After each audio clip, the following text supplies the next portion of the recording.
Hai, perkenalkan saya Gustiana Dahmaswari dari kelas 11 MIPA 4 nomor absen 2. Hari ini saya akan menjelaskan tentang Kuniaki Koiso dan perannya dalam kemerdekaan Indonesia.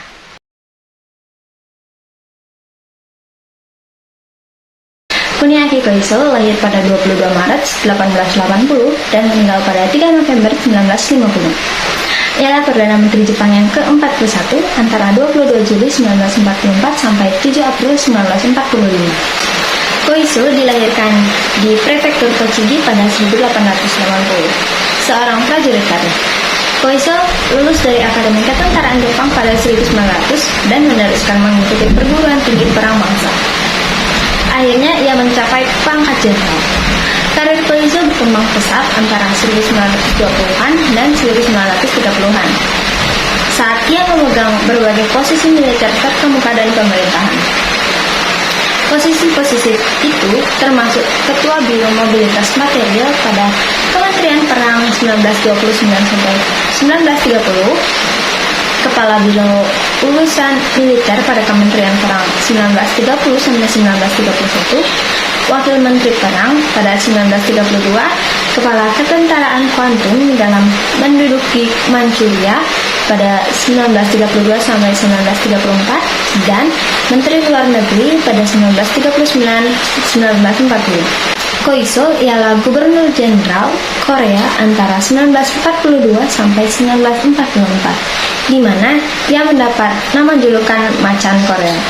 Pada tahun 1944, dengan kejatuhan pemerintahan Hideki, Koiso dipilih sebagai Perdana Menteri baru Jepang, meski mengalami perjuangan kuat dari pejabat tentara senior.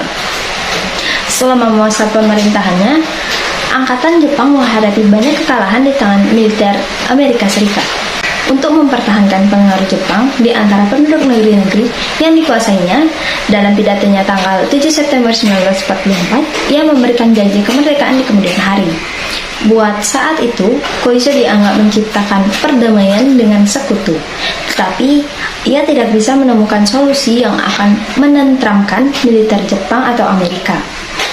Meninggalkan dengan pilihan sedikit, namun untuk melanjutkan usaha perang, akhirnya Koiso mencoba memperpanjang kekuasaannya pada ketentaraan dengan mencoba mengambil kedudukan Menteri Perang, tetapi gagal sebab ia terdapat pada daftar jenderal yang tak aktif.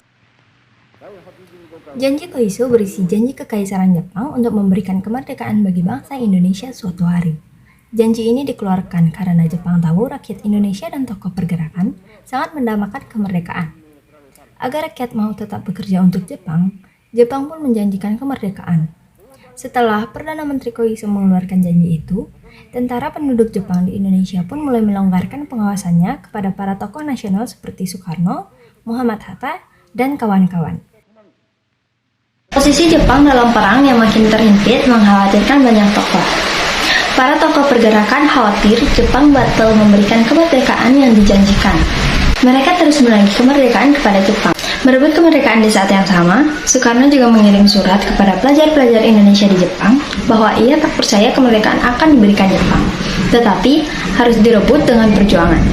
Nyatanya, Jepang tidak pernah melunasi janji itu. Jepang tak kunjung memberikan kemerdekaan kepada Indonesia. Hingga pada 6 Agustus 1945, Amerika Serikat menjatuhkan bom atom ke kota Hiroshima, menyusul bom ke Nagasaki pada 9 Agustus. Akibat bom itu, Jepang lumpuh dan tak berdaya. Jepang akhirnya menyatakan kekalahan dan menyerah. Kabar kekalahan Jepang segera dimanfaatkan oleh golongan pemuda untuk merebut kemerdekaan.